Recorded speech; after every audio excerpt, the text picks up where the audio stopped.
commander of the Galactic Defense Coalition, stared at the tactical display with growing unease.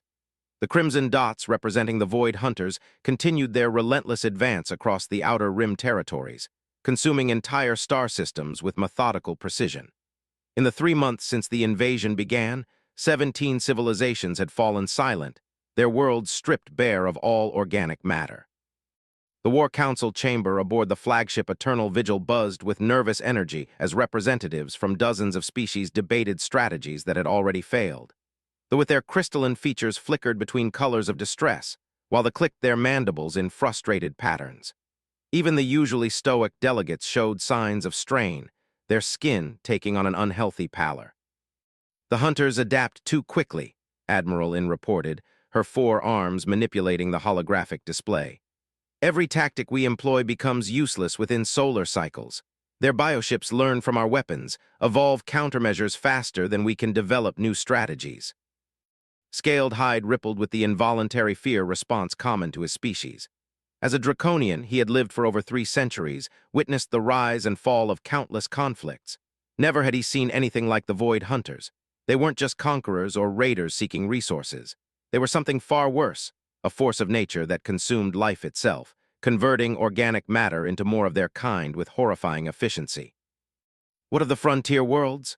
asked General Aura, her metallic voice resonating through the chamber's translation matrix. The mechanoid representative had uploaded herself from her specifically for this crisis, her consciousness inhabiting a sleek android frame designed for military operations. "Gone," replied simply. 128, Wolf 359, all silent. The last transmission from Wolf 359 showed Hunter bioforms the size of capital ships, but moving with the speed of fighters. They're not just adapting their tactics anymore. They're evolving physically in real time. The chamber fell silent except for the subtle hum of the ship's engines. Each representative understood the implications. The Coalition's advantages in technology and tactics meant nothing against an enemy that could rapidly evolve to counter any strategy. "There must be something," whispered Ambassador, her gossamer wings trembling with barely contained panic. The ethereal delegate spoke for one of the oldest civilizations in the galaxy, beings who had transcended physical form ago. If even they were afraid, the situation was truly desperate. Activated a new section of the display, showing a small cluster of stars in what most considered the galactic backwater. There is one possibility. Intelligence reports indicate the hunters have encountered unexpected resistance at Sol's system. Sol, Admiral In's translator, struggled with the unfamiliar designation. That's in the Terran sector. Primitive world barely achieved interstellar travel. What could they possibly do against the hunters? "That's what troubles me," admitted. 3 hunter fleets have moved against Earth. None have reported back to the main swarm. Our long-range sensors detect massive energy signatures from the system, but we can't get close enough to investigate without risking our scouts. The revelation sent ripples of confusion through the assembly. The Terrans were known to the Coalition, barely a century into their space age and still confined to their home system. They had been marked for eventual contact once they achieved faster-than-light travel, but were considered technologically insignificant. "Perhaps the hunters are simply taking their time to study human biology," suggested Doctor, the Coalition's chief. His tentacled form shifted nervously as he spoke. "Humans are remarkably adaptable organisms, but they lack any obvious advantages over species the hunters have already consumed." General Ara's optical sensors focused intently on the Sol system data. "Commander, are you suggesting we make contact with these humans, involve a primitive species in a galactic war?" "I'm suggesting we're out of options," replied bluntly. "Every conventional strategy has failed. Our forces are in retreat across the entire front. If the humans have somehow found a way to stop the hunters, even temporarily, we need to understand how." The debate continued for hours, but the outcome was inevitable. With their backs against the wall, the Coalition had no choice but to investigate every possible advantage. A small diplomatic fleet was hastily assembled, with personally leading the mission to Sol's system. The journey through hyperspace took 3 days, during which regular updates arrived from the front lines. Each report was worse than the last. The hunter swarm had accelerated their advance, as if sensing weakness in the Coalition's defenses. Entire sectors were being abandoned as military forces fell back to more defensible positions. When the Coalition fleet dropped out of hyperspace at the edge of Sol system, the sensor readings immediately confirmed that something extraordinary had occurred. The debris field stretching across several million kilometers contained twisted structures unlike anything in their databases. The Hunter bioships had been not just destroyed, but torn apart with savage efficiency. By the Seven Suns, Admiral in breathed, her voice carrying across the command channel. What happened here? Studied the tactical display with growing amazement. The debris patterns suggested the Hunter fleets hadn't been defeated through superior firepower or advanced technology. Instead, they had been outmaneuvered and overwhelmed by something that fought with unprecedented aggression and coordination.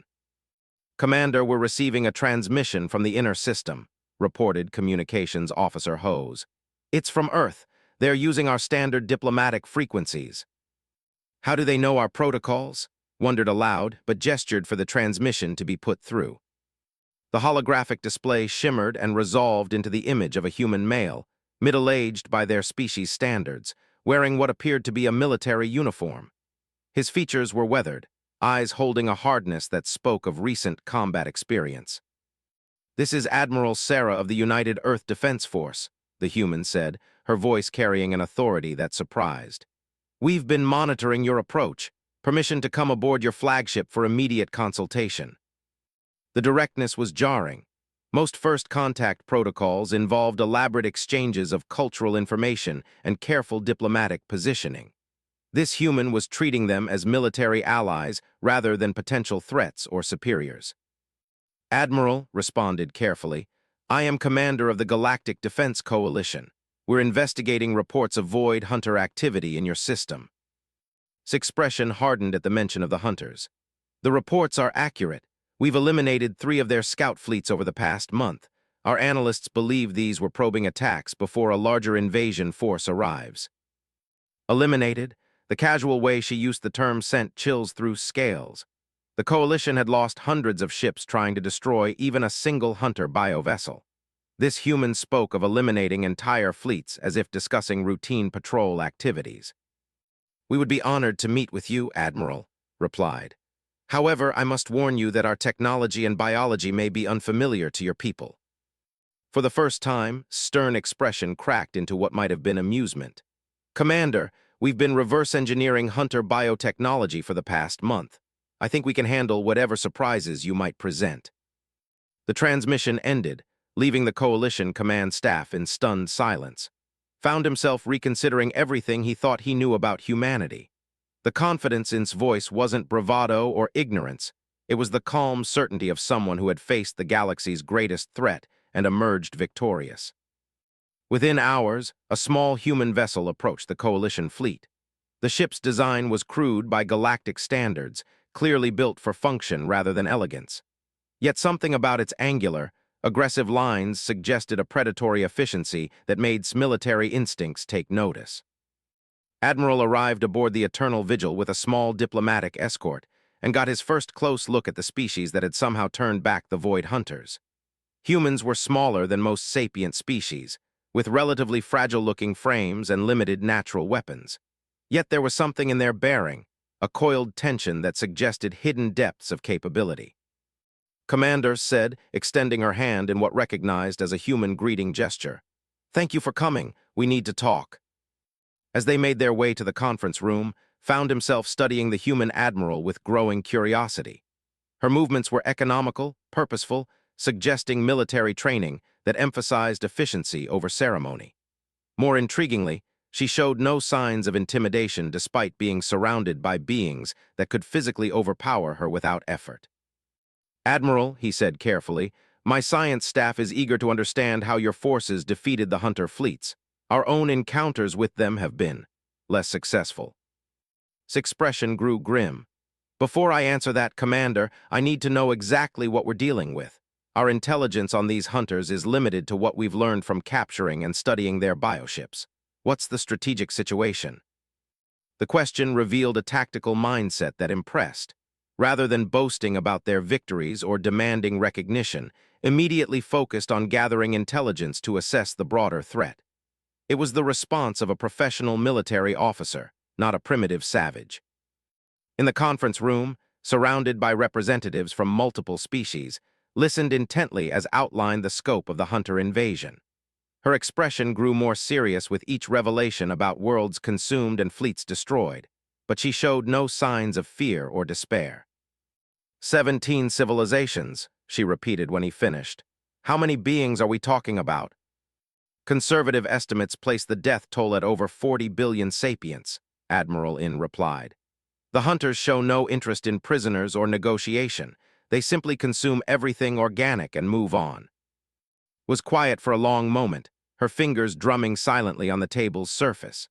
When she spoke again, her voice carried a cold edge that made several coalition representatives shift uncomfortably. Commander, you asked how we defeated the hunter fleets. The answer is simple. We fought them the way humans have always fought when our survival was threatened. We studied our enemy, adapted our tactics, and then we destroyed them completely. The casual tone with which she described annihilating entire fleets sent another chill through. There was no boasting in her words, just matter-of-fact acceptance of what had been necessary. But surely the technological disparity, General Ara began. Technology isn't everything, interrupted. The hunters are biologically advanced, yes, but they're also predictable. They rely on overwhelming force and rapid adaptation, which works well against opponents who fight the same way every time. But humans don't fight fair, and we don't fight the same way twice. She activated a portable display device, showing tactical recordings of the battles in Sol's system. The coalition representatives watched in fascination as human vessels engaged hunter bioships using tactics that conventional military doctrine. The humans didn't attempt to match the hunters' biological advantages or superior firepower. Instead, they used misdirection, ambush tactics, and what could only be described as psychological warfare. Human ships would appear to flee in panic, drawing hunter vessels into prepared kill zones where hidden weapons platforms and mine fields waited. You used deception, Doctor observed with something approaching awe. The hunters couldn't adapt to tactics that relied on false information rather than technological superiority. That was just the beginning, replied. Once we captured intact bioships, our scientists began developing specialized weapons and countermeasures. But the real breakthrough came when we stopped thinking of this as a conventional war and started treating it as an extermination campaign. The word extermination hung in the air like a physical presence. Realized he was seeing something unprecedented in galactic history, a species that could match the hunter's ruthless efficiency not through biological evolution, but through pure tactical innovation and what could only be called strategic cruelty. Admiral, he said slowly, are you saying your people are prepared to fight a war of complete annihilation? His eyes met his directly and saw something in their depths that made his ancient warrior's instincts recognize an apex predator. Commander, the hunters made a critical error when they decided to threaten Earth. They awakened something that's been sleeping in humanity's genetic memory for millions of years. They reminded us what we really are beneath all our civilization and technology. She paused, and when she continued, her voice carried the weight of absolute certainty. We're the species that hunted megafauna to extinction with nothing but sharp sticks and coordinated tactics. We're the descendants of survivors who crawled out of an ice age and decided we own the entire planet. The hunters think they're the apex predators in this galaxy. Her smile was sharp enough to cut diamond. They're about to learn otherwise. The War Council aboard the Eternal Vigil had evolved into something unprecedented in galactic history. For the first time since the Void Hunter invasion began, coalition forces weren't retreating. Admiral had brought with her detailed intelligence on hunter capabilities, weaknesses, and most importantly, proof that they could be defeated. Commander found himself studying the human contingent with growing fascination. Had been joined by a diverse group of specialists, military strategists, engineers, and what the humans called special operations personnel. Each individual seemed to possess the same coiled intensity he'd observed in their admiral, a barely contained potential for violence that reminded him uncomfortably of his own species' ancient warrior castes. The key insight, Dr. Sarah Martinez explained to the assembled coalition scientists, is that the hunters aren't really adapting in real time. They're accessing a vast biological database of evolutionary solutions developed over millions of years. When they encounter a new threat, they simply select the appropriate counter-adaptation from their genetic library. The humans' presentation had already revolutionized the Coalition's understanding of their enemy. Where galactic scientists had seen inexplicable rapid evolution, Martinez had identified a sophisticated but ultimately limited system. This means their adaptations follow predictable patterns, continued Doctor, a researcher who had quickly grasped the implications. If we can force them to exhaust their database of responses to specific stimuli. Exactly, Martinez confirmed. We flood them with so many different threats simultaneously that their system becomes overloaded trying to adapt to everything at once. That's when they become vulnerable. General Ara's mechanical frame whirred softly as she processed the tactical implications. This would require unprecedented coordination between coalition forces, different species using completely different strategies simultaneously against the same targets. Which brings us to the real problem, Admiral interjected. Coordination isn't enough. You need to be unpredictable, aggressive, and willing to take casualties. Most importantly, you need to think like predators rather than soldiers. The distinction seemed subtle, but was beginning to understand its significance. Coalition forces had been fighting the hunters like a conventional military engagement, using established doctrines and predictable formations. The humans approached warfare as hunters stalking dangerous prey. Colonel, the human Special Operations Commander, activated a holographic display showing Sol Systems' defensive networks. We didn't try to stop the hunters at the system's edge. We let them come deep into our territory, then hit them from every direction at once using tactics they'd never encountered. The display showed the first hunter fleet's approach to Earth. Instead of meeting them with traditional fleet formations, the humans had used a combination of stealth technology, asteroid-based weapons platforms, and what could only be described as kamikaze attacks by automated vessels. Your people sacrifice unmanned ships to destroy hunter biovessels, Admiral In observed. The hunters couldn't adapt to opponents willing to trade material for strategic advantage. That's just tactics, replied. The real breakthrough was psychological. We studied their behavior patterns and realized they expect their prey to become increasingly desperate and predictable as losses mount. Instead, we became more aggressive and creative with each engagement. Doctor's tentacles writhed with nervous energy. This suggests the hunters have never encountered a species that escalates aggression in response to casualties. Most civilizations become more conservative when facing extinction.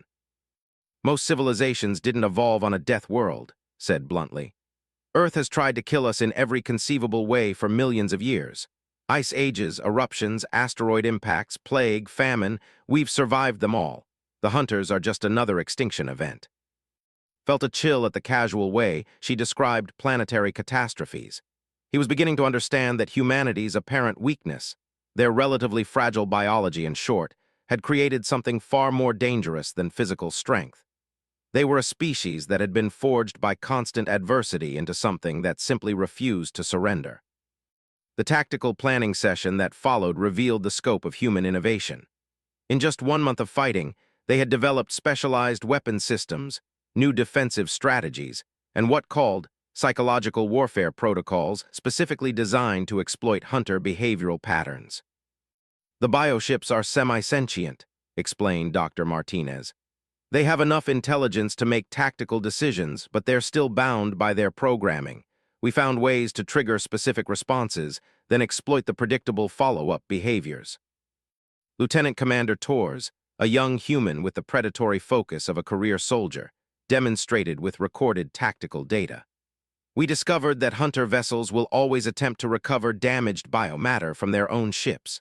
So we developed delayed action weapons that lie dormant until the recovery process begins, then detonate inside their hulls. The coalition representatives exchanged glances. Such tactics bordered on what many species considered war crimes, deliberately exploiting an enemy's attempt to preserve their wounded. Yet the effectiveness was undeniable. There's something else, continued, her expression growing more serious. Our encounters with the hunters have revealed something about their long-term strategy. They're not just consuming civilizations randomly, they're following a specific pattern. She activated a galactic map showing the hunter invasion routes. What had appeared to be chaotic expansion suddenly revealed an underlying structure when viewed from the right perspective. They're moving toward the galactic core, General Ara realized. But not directly. They're taking a spiral path that maximizes biomass acquisition while avoiding the most heavily defended systems. Until now, confirmed. Our resistance has forced them to commit significant forces to what should have been an insignificant target. According to our projections, they'll need to either abandon their advance on the core worlds or commit their main battle fleets to eliminate the Sol system threat. The implications were staggering. A single primitive world had become strategically significant enough to alter the course of a galactic invasion. Found himself reassessing everything he thought he knew about military doctrine and strategic planning. "Admiral," he said carefully, "what you're describing sounds like you deliberately provoked the hunters into overcommitting forces to your system." Smile was sharp and predatory. "Commander, we didn't just provoke them. We made ourselves irresistible as a target while simultaneously becoming their worst nightmare. Every hunter fleet that enters Sol system faces not just our defenses, but weapons and tactics specifically designed to exploit everything we've learned from previous engagements." The human strategy was audacious beyond anything in experience. Rather than simply defending their world, they had turned it into a trap that became more dangerous with each enemy fleet that attacked. They were using their own planet as bait in a galactic-scale hunting expedition. Doctor had been unusually quiet during the briefing, his normally agitated tentacles still as he processed the information. When he finally spoke, his voice carried a note of something approaching awe. "You've weaponized evolution itself," he said. "Each attack teaches you more about hunter capabilities, which you then use to develop new countermeasures. But more than that, you're forcing them to reveal more of their genetic database with each engagement, learning their full range of adaptations." "That's the long-term plan," Martinez confirmed. "Eventually, we'll have their entire evolutionary arsenal. Once we know every possible adaptation they can make, we can develop strategies that have no effective counter." The scope of human ambition was breathtaking. They weren't just fighting for survival. They were systematically working to achieve total technological superiority over an enemy that had conquered 17 civilizations.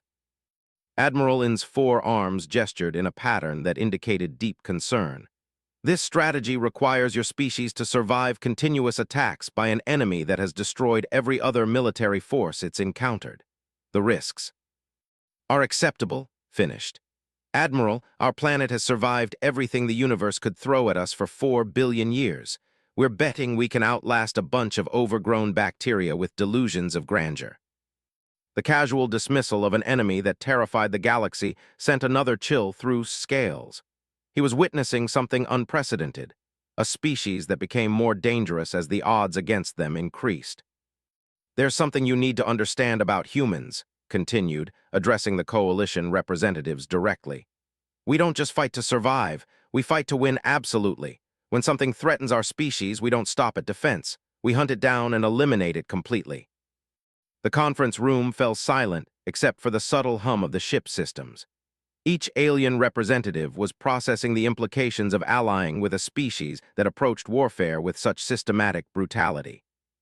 "Admiral said slowly, what exactly are you proposing?"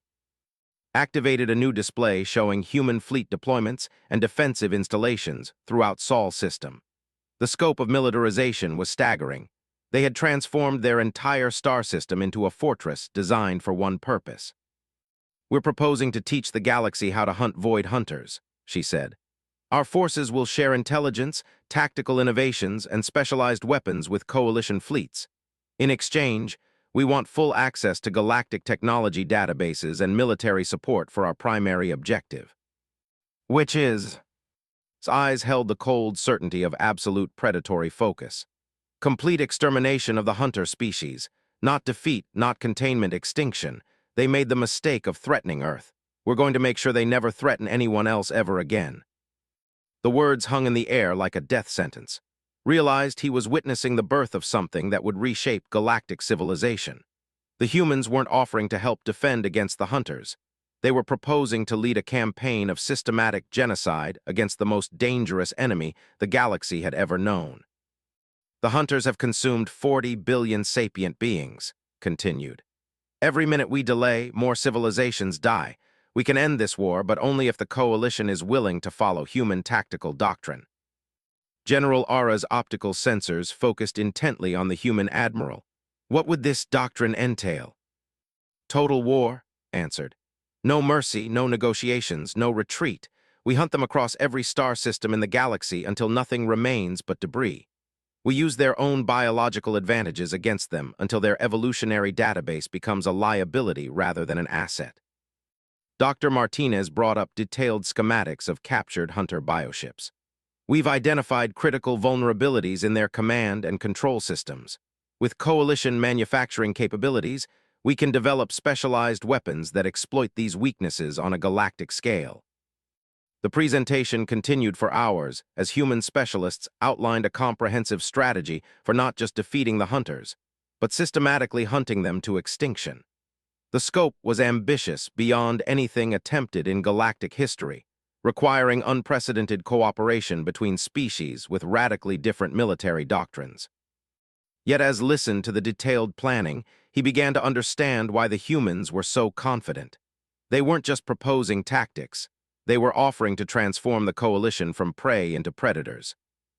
There is one final consideration, said as the briefing concluded. Once we begin this campaign, there's no going back. The Hunters will recognize the existential threat and commit their full strength to destroying us. This becomes a war of complete annihilation. Either they die or we do. The ultimatum was delivered with the calm certainty of someone who had already made peace with the consequences. Realized that in allying with humanity, the coalition would be gambling the fate of galactic civilization on the strategic brilliance of a species that had never fought a war beyond their own star system. As the human delegation prepared to return to their ship, found himself facing the most important decision of his long military career. The humans offered victory, but at the price of becoming something the galaxy had never seen before, a civilization dedicated to hunting other civilizations to extinction. Looking at Admiral's predatory smile, he wondered if they were about to save the galaxy or transform it into something even more dangerous than the Void Hunters themselves. The decision to accept humanity's proposal had been unanimous, though not without heated debate. 3 days after the initial meeting, the Coalition's full military command had gathered in the Nexus system to witness what Admiral called a practical demonstration of human tactical doctrine. Commander stood on the observation deck of the Eternal Vigil, watching as human vessels took their positions alongside Coalition fleets. The contrast was striking. Where galactic ships emphasized elegant curves and energy-efficient designs, human vessels looked like they had been built specifically for violence. Angular armor plating, redundant weapon systems, and what appeared to be excessive structural reinforcement gave them an aggressive, predatory appearance. Our scouts have confirmed Hunter fleet movement toward this system, reported Captain Singh, Admiral's tactical coordinator. 3 biofleets, approximately 200 vessels total. They'll arrive within 6 hours. The humans had somehow leaked false intelligence, suggesting that Nexus contained a major coalition shipyard facility. In reality, the system was largely empty, except for the combined fleets now preparing to demonstrate humanity's approach to warfare. Dr. Martinez worked alongside coalition scientists to deploy specialized sensor networks throughout the system. The key is comprehensive data collection, she explained to Doctor, who had become her primary collaborator. Every Hunter adaptation, every tactical response, every biological modification, we catalog everything. Found himself admiring the human scientist's methodical approach. Where most species focused on immediate tactical advantages, Martinez was building a comprehensive database of Hunter capabilities for long-term strategic planning. It was the difference between winning battles and winning wars. Admiral in coordinated coalition forces from the command center, her 4 arms managing multiple tactical displays simultaneously. Human vessels are taking position in the outer system. Their deployment pattern appears deliberately exposed to attack. It's bait, General Ara observed, her mechanical frame processing the tactical data with military precision. They're offering themselves as seemingly vulnerable targets to draw the Hunters into a prepared engagement zone. Colonel's voice crackled over the communication system from his command ship. All units, remember, let them come deep into the system before revealing our full strength. We want them committed to engagement before they realize what they're facing. The waiting period stretched endlessly as coalition forces maintained radio silence and minimal energy signatures, had participated in hundreds of military engagements, but never one where the defenders deliberately appeared weaker than they actually were. When the Hunter fleets finally emerged from hyperspace, their appearance sent involuntary fear responses through most of the coalition crews. The bioships were living nightmares, massive organic structures that pulsed with their own life signs, covered in what appeared to be sensory organs and weapon ports that shifted and adapted in real time. 3 distinct fleet configurations, reported Lieutenant Torres from her stealth reconnaissance vessel. Lead elements are moving to investigate the human ships in the outer system. Secondary formations are conducting wide-area sweeps. The main battle fleet is holding position near the hyperspace entry point. Admiral's voice carried across the command channel with predatory satisfaction. Perfect. They're following standard Hunter doctrine: probe with expendable forces, identify threats, then overwhelm with superior numbers. Exactly what we wanted. The first engagement began as human vessels in the outer system came under attack from Hunter scout bioships. To coalition observers, it looked like a disaster: human ships taking heavy damage, falling back in apparent disarray, sending desperate distress calls that were broadcast on open frequencies. Are they actually retreating? Doctor asked nervously, his tentacles writhing with anxiety. Watch their damage patterns, Martinez replied calmly. Notice how the Hunter weapons are targeting non-critical systems. The humans are taking real damage, but nothing that affects combat capability. They're selling the deception with actual casualties. The revelation was chilling.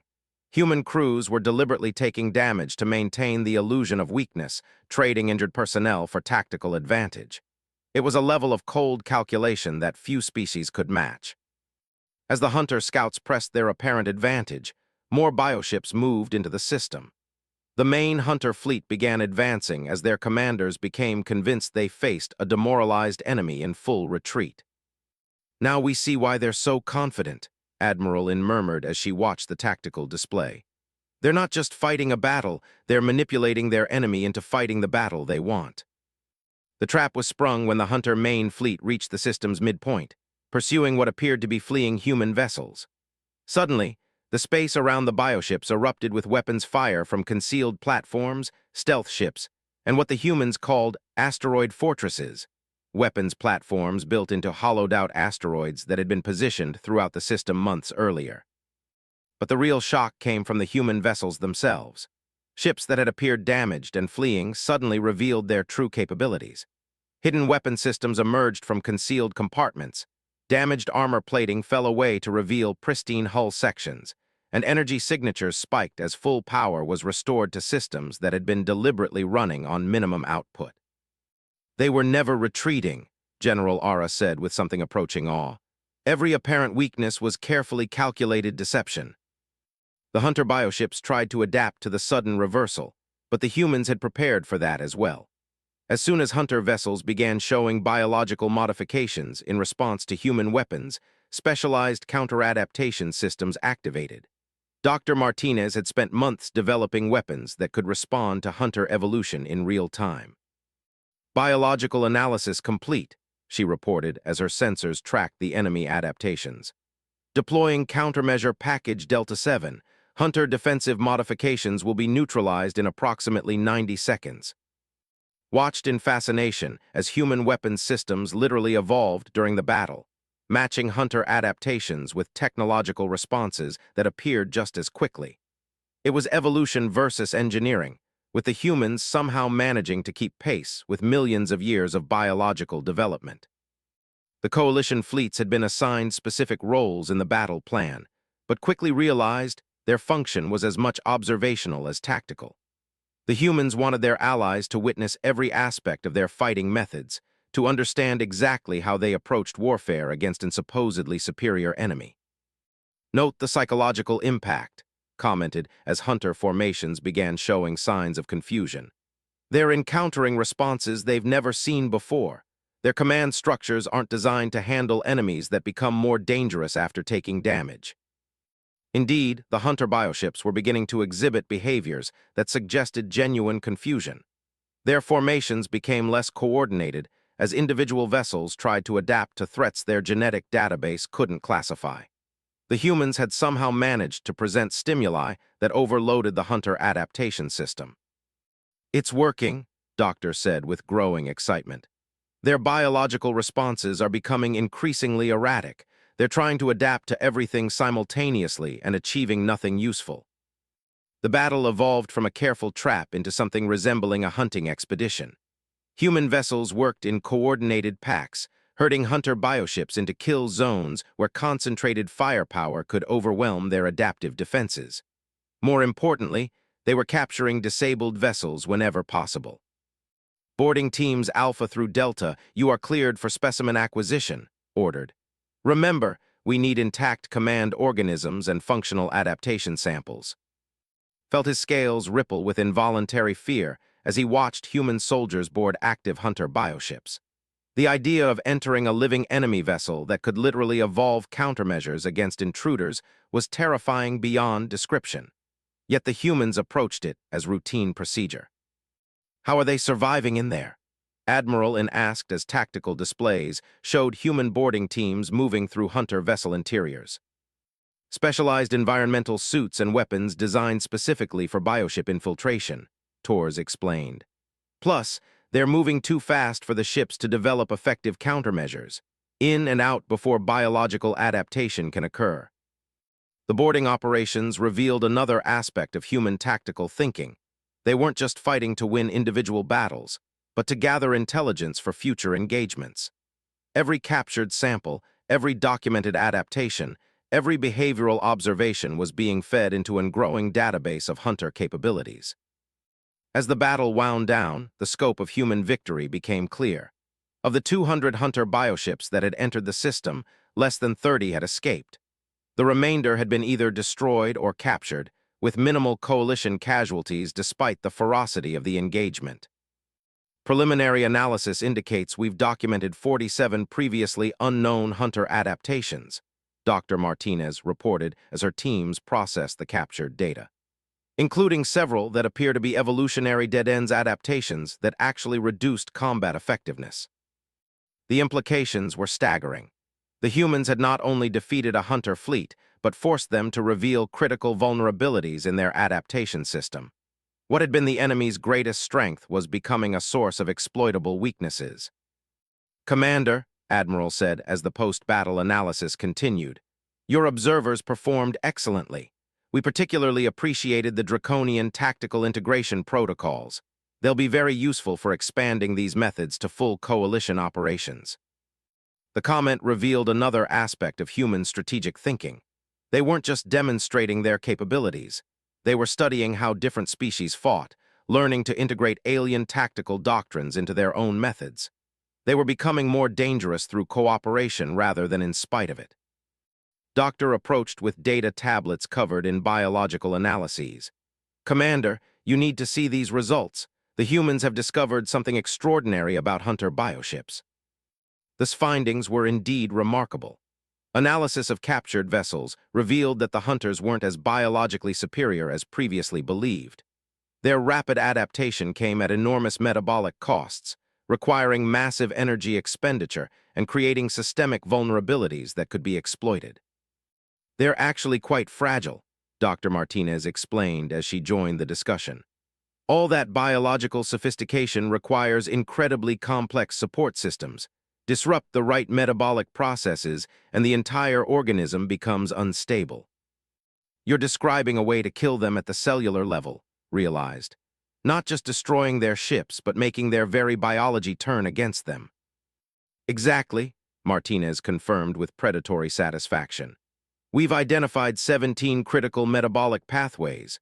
Weapons designed to disrupt any 3 of them simultaneously will cause catastrophic biological failure within minutes." The scope of the discovery sent chills through ancient warrior instincts.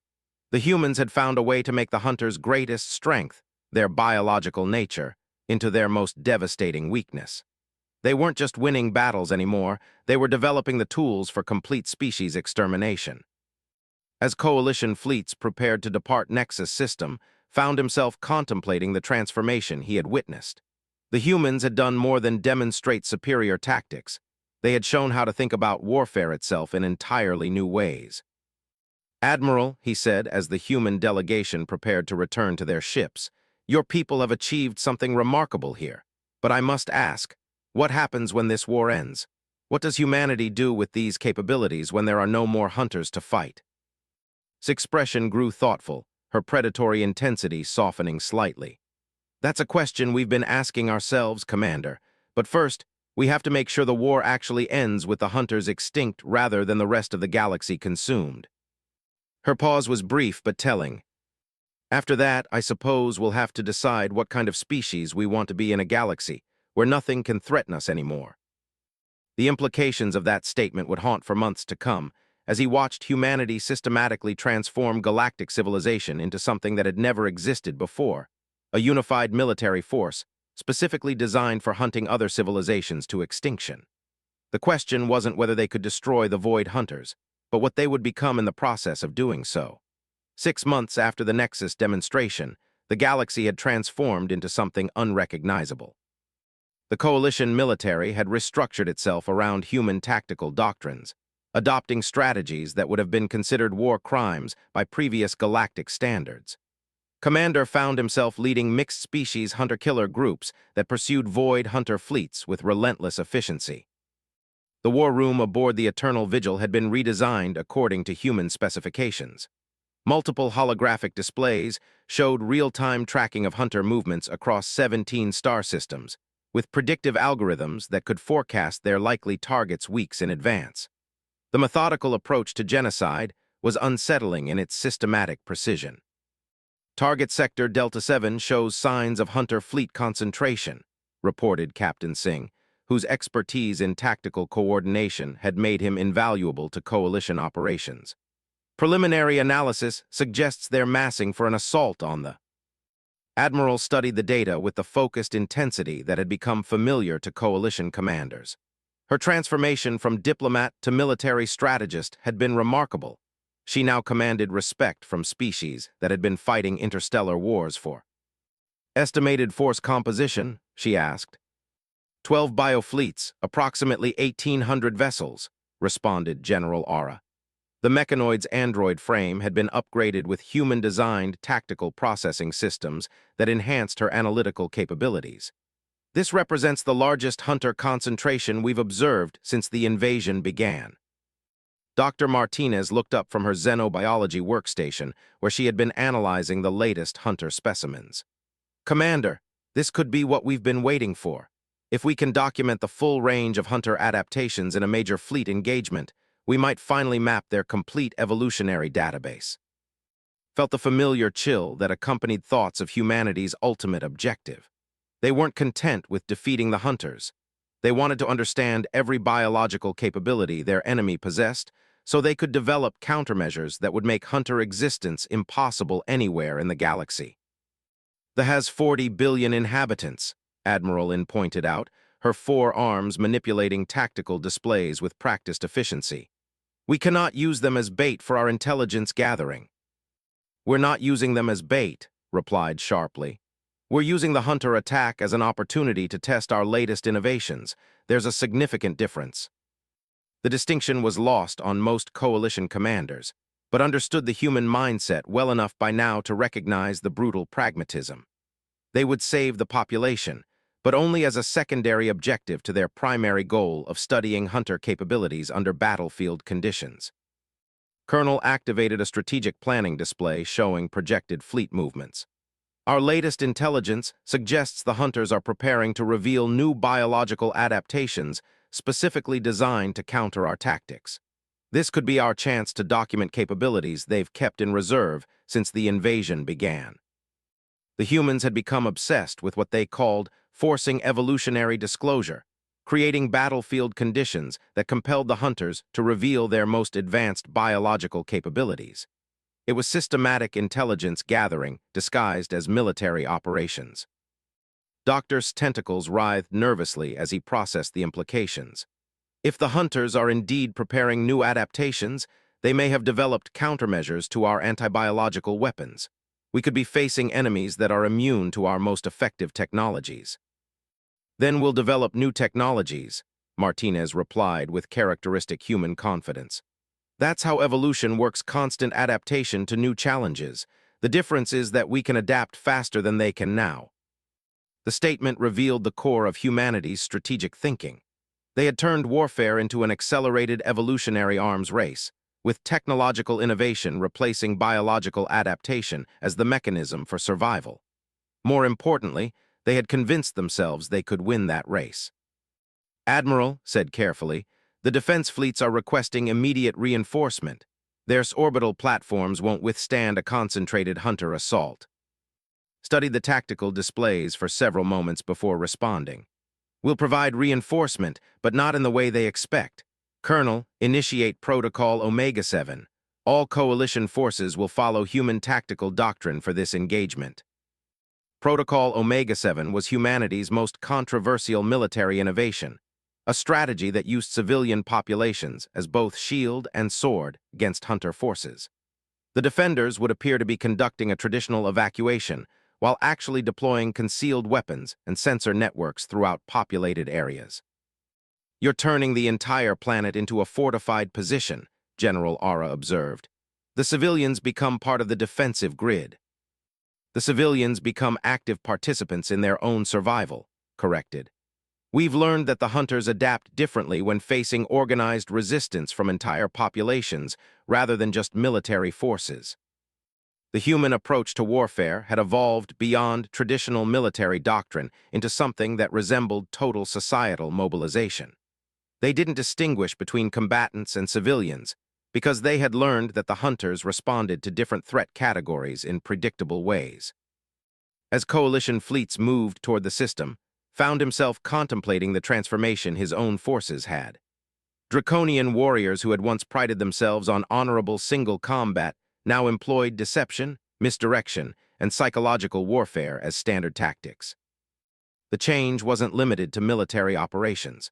Human advisors had infiltrated every aspect of coalition society, spreading their doctrine of systematic threat elimination. Diplomatic protocols now included provisions for biological warfare. Scientific research had been redirected toward developing new methods of species extermination. Even civilian populations had been trained in what humans called survival warfare techniques. Commander, Dr. Martinez called from her workstation, we're receiving telemetry from the advanced scout drones. The hunter fleets have begun deploying around the system, but their formation patterns are unlike anything we've previously documented. The tactical display showed hunter bioships arranged in complex three-dimensional structures that conventional understanding of military formations. Instead of traditional battle lines or sphere formations, they had created what appeared to be living geometric patterns that pulsed with coordinated biological activity.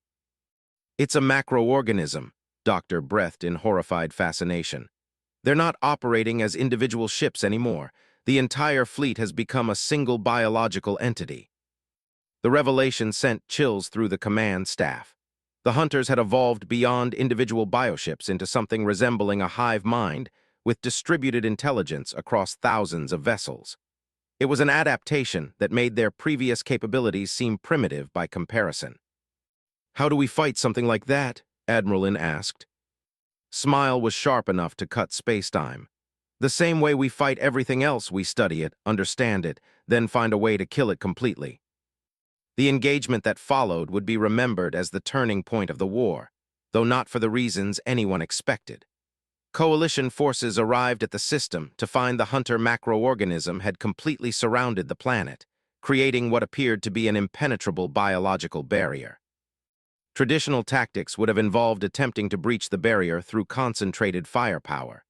Instead, the humans implemented what they called systemic infection protocols, introducing specialized weapons into the macroorganism that were designed to spread like biological viruses through the connected fleet structure. The key insight, Martinez explained as her teams monitored the weapons deployment, is that macroorganisms have the same vulnerabilities as individual organisms, just distributed across multiple vessels. Disrupt the communication networks and the whole system becomes unstable. The human weapons weren't designed to destroy ships individually, but to corrupt the biological communication systems that held the macroorganism together. As the infection spread through the hunter fleet, The coordinated structure began breaking down into chaotic individual vessels. But the real breakthrough came when the macroorganism began trying to adapt to the systemic infection. In attempting to counter the human weapons, the hunters revealed the fundamental architecture of their collective consciousness, the biological networks that allowed them to share adaptations across their entire species. "We're not just documenting their tactical adaptations anymore," Doctor reported with growing excitement. "We're mapping their entire genetic communication system. Every adaptation, every evolutionary pathway, every biological capability they've developed over millions of years." The humans had done more than win a battle. They had gained access to the hunter species' complete evolutionary history. With that knowledge, they could develop weapons that would make hunter biology itself into a fatal liability. As the shattered hunter fleets retreated from the system, leaving behind thousands of disabled bioships for capture and study, addressed the Coalition command staff with characteristic directness. "We now have everything we need to end this war completely," she announced. "Within 6 months, we can deploy weapons that will make hunter biology incompatible with continued existence. They will face systematic extinction across every corner of the galaxy." The words should have brought relief, but found himself troubled by the implications. The humans weren't just talking about defeating an enemy. They were describing the complete eradication of a species that had existed for millions of years. "Admiral," he said carefully, "once we deploy these weapons, there will be no going back. We're talking about genocide on a scale never attempted in galactic history." His expression grew cold. "Commander, the hunters have consumed 40 billion sapient beings and show no signs of stopping. They've made it clear that this is a war of extinction. Either they eliminate all other life in the galaxy or we eliminate them. I prefer the second option." Dr. Martinez activated a display showing the projected deployment of anti-hunter biological weapons across the galaxy. "The beauty of this approach is its selectivity. We can target hunter biology specifically without affecting any other known life forms. It's the most humane genocide possible." The casual use of the word humane to describe species extinction encapsulated everything that disturbed about humanity's approach to warfare. They had systematically redefined concepts like honor, mercy, and proportional response to justify whatever actions served their strategic objectives. Yet as he looked at the tactical displays showing saved populations and captured hunter technology, he couldn't deny the effectiveness of human methods. They had transformed a losing war into an inevitable victory through sheer tactical innovation and strategic ruthlessness. "There is one concern," General Ara noted. "Once we demonstrate the capability to eliminate entire species through biological warfare, how do we prevent other civilizations from using similar methods against each other?" The question hung in the air like a death sentence for galactic civilization. The humans had given the Coalition the tools to commit perfect genocide, but they had also created a precedent that could be turned against any species deemed inconvenient or threatening. "That's a problem for after we win the war," replied with characteristic human pragmatism. "Right now, our only concern is making sure the galaxy survives long enough to worry about future ethical dilemmas." As the Coalition fleets prepared to implement humanity's final solution to the hunter problem, found himself wondering if they were saving galactic civilization or fundamentally transforming it into something that would be unrecognizable to future generations. The humans had taught them how to be perfect predators. The question was whether they could remember how to be anything else once their prey was extinct. The final phase of Operation Extinction began 3 months after the victory, when Dr. Martinez announced that her teams had successfully synthesized what she called the ultimate biological weapon. Commander stood in the research laboratory aboard the Eternal Vigil, watching human scientists prepare weapons that would end a war by ending an entire species. The laboratory itself was a testament to humanity's transformation from primitive space-faring civilization to galactic apex predator. Captured hunter bioships had been vivisected and studied with methodical precision, their biological secrets extracted and weaponized with ruthless efficiency. The sterile environment couldn't mask the underlying brutality of turning life itself into an instrument of death. "The weapon is elegantly simple," Dr. Martinez explained to the assembled Coalition command staff. "We've identified a critical metabolic pathway that exists in all known hunter organisms. By introducing a synthetic enzyme that disrupts this pathway, we can cause systemic biological failure across their entire species. Admiral studied the weapon specifications with the focused intensity that had made her legendary among coalition forces. Delivery method. Aerosol deployment through specialized warheads, Colonel replied. The enzyme is designed to spread through hunter bioships like an airborne plague. Once infected, they'll contaminate any other hunter vessels they encounter. The species will literally poison itself to death. The elegance of the solution was characteristically human, turning the hunter's greatest strength, their biological interconnectedness, into the mechanism of their own extinction. It was evolution weaponized against evolution itself. General Ara's mechanical frame processed the tactical implications with cold precision. Distribution timeline. 6 weeks for galaxy-wide deployment, answered. We've identified 47 star systems where hunter forces are concentrated. Simultaneous strikes will ensure no populations escape contamination. Felt his scales ripple with involuntary unease. The humans were discussing the extermination of an entire species with the same matter-of-fact tone they might use to plan a supply convoy. Their transformation from defenders to genocidal architects had been so gradual that most coalition personnel no longer recognized how far they had fallen from galactic norms. Are we certain this weapon won't affect other biological entities? Doctor asked nervously. The scientist had become increasingly troubled by humanity's methods as the war progressed. Extensive testing confirms species-specific targeting, Martinez replied. The synthetic enzyme only affects the unique metabolic pathways found in hunter biology. Other life forms lack the necessary cellular structures for contamination. The reassurance should have been comforting, but couldn't shake the feeling that they were crossing a line from which galactic civilization would never recover. The technology to commit perfect genocide would exist, along with detailed documentation of how to use it against any species deemed threatening. Admiral In's forearms gestured in patterns indicating deep concern. What happens to hunter bioships after contamination?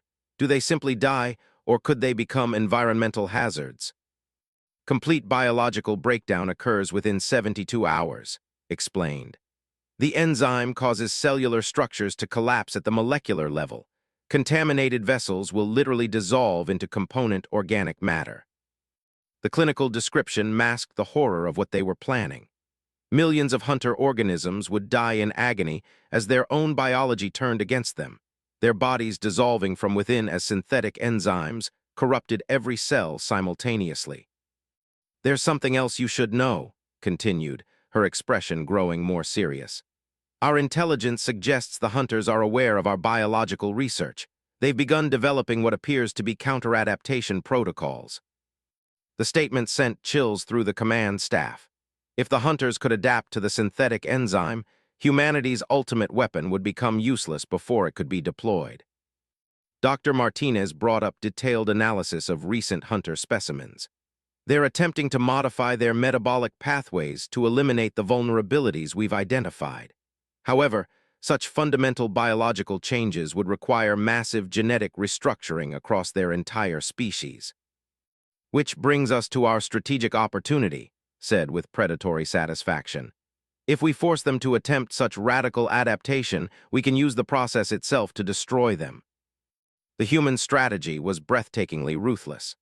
Rather than simply deploying the biological weapon, they intended to threaten its use in order to force the hunters into desperate evolutionary changes that would make them vulnerable to different attacks. You're going to trick them into evolving themselves to death, realized with growing horror. We're going to present them with an impossible choice, corrected.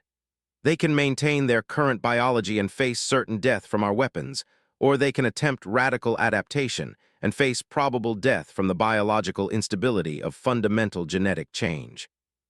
The scope of human cruelty was staggering. They weren't content with simple extinction. They wanted to force their enemies to choose how they would die while ensuring that every option led to the same inevitable outcome. Doctor's tentacles writhed with agitation. Such manipulation of evolutionary processes could have unforeseen consequences. If the hunters successfully adapt, they might become even more dangerous than before. That's why we have contingency protocols, Martinez replied calmly. We've developed 17 different biological weapons targeting various potential adaptations. Whatever evolutionary path they choose, we'll be ready with appropriate countermeasures. The humans had wargamed every possible outcome, preparing to commit genocide regardless of how their enemies attempted to survive. It was systematic extermination raised to the level of scientific art. As coalition fleets prepared for the final phase of Operation Extinction, reports arrived from across the galaxy describing unprecedented hunter behavior. Instead of their usual methodical advance, they had begun retreating to fortified positions in remote star systems, apparently preparing for a desperate final defense. "They know what's coming," observed Admiral In. "The hunters are consolidating their forces for a last stand." "Let them," replied coldly. "Concentration makes our job easier. We can eliminate their entire species in a single coordinated strike instead of hunting down scattered survivors across the galaxy." The casual dismissal of an enemy that had terrorized the galaxy for months revealed how completely humanity had embraced their role as cosmic exterminators. They no longer saw the hunters as a threat to be defeated, but as a problem to be solved through systematic application of superior firepower and biological warfare. The final battle began not with massive fleet engagements, but with the deployment of reconnaissance drones carrying samples of the synthetic enzyme. Human scientists wanted to observe hunter adaptation attempts in real time, gathering data to refine their extermination protocols. "Initial contamination successful," reported Lieutenant Torres from her monitoring station. "Hunter bioships are showing signs of systemic biological stress. Preliminary adaptation attempts detected across multiple vessels." The tactical displays showed hunter fleets in chaos as individual bioships began exhibiting signs of cellular breakdown. Some vessels attempted to quarantine themselves, while others tried to adapt their biology to resist the synthetic enzyme. None of the strategies proved effective. "They're trying everything simultaneously," Dr. Martinez observed with clinical fascination. "Isolation protocols, genetic modification, even attempting to evolve entirely new metabolic pathways. It's exactly what we predicted." But the hunters had one final surprise. As their bioships began dying from synthetic enzyme contamination, they initiated what could only be described as evolutionary kamikaze attacks. Contaminated vessels deliberately crashed into coalition ships, attempting to spread some unknown biological agent to their enemies. "All ships maintain strict quarantine protocols," ordered as reports of hunter suicide attacks spread across the fleet communications network. "Do not attempt rescue operations for any vessel that has encountered hunter biological agents." The order was coldly practical, but it revealed the extent to which human tactical thinking had influenced coalition military doctrine. They were now willing to sacrifice their own personnel rather than risk contamination by unknown hunter adaptations. As the hours passed, the scope of hunter desperation became clear. They weren't just dying, they were attempting to take as much of the galaxy with them as possible. Bioships loaded with exotic biological weapons targeted civilian populations, scientific research stations, even uninhabited worlds that might someday support life. "They're trying to render entire star systems uninhabitable," Doctor reported with growing horror. "If they can't survive, they want to ensure that nothing else survives either." The revelation transformed Operation Extinction from genocide into a desperate race to prevent ecological apocalypse. The humans responded with characteristic ruthlessness, deploying sterilization weapons that would eliminate all biological matter, both hunter and otherwise, from contaminated areas. "Better dead worlds than infected ones," stated bluntly as he coordinated the sterilization campaign. "We can reseed lifeless planets eventually. We can't risk hunter biological weapons spreading to uninhabited systems." The final phase of the war became a systematic purge of contaminated space, with human-designed weapons eliminating every trace of biological matter from hundreds of star systems. It was environmental genocide on a galactic scale, justified by the necessity of preventing hunter biological warfare from spreading beyond control. When the last hunter bioship finally dissolved into component organic matter, the galaxy fell silent for the first time in over a year. The threat that had consumed 17 civilizations and terrorized countless worlds had been eliminated completely, along with most of the star systems they had attempted to contaminate. Commander stood on the observation deck of the Eternal Vigil, watching as automated sterilization drones completed their work on the final contaminated world. The war was over, but the cost had been staggering. Entire star systems lay barren, their potential for life eliminated to prevent the spread of Hunter biological weapons. "Status report, Admiral," he said as joined him at the viewport. "Complete species extinction confirmed across all known Hunter populations," she replied with satisfaction.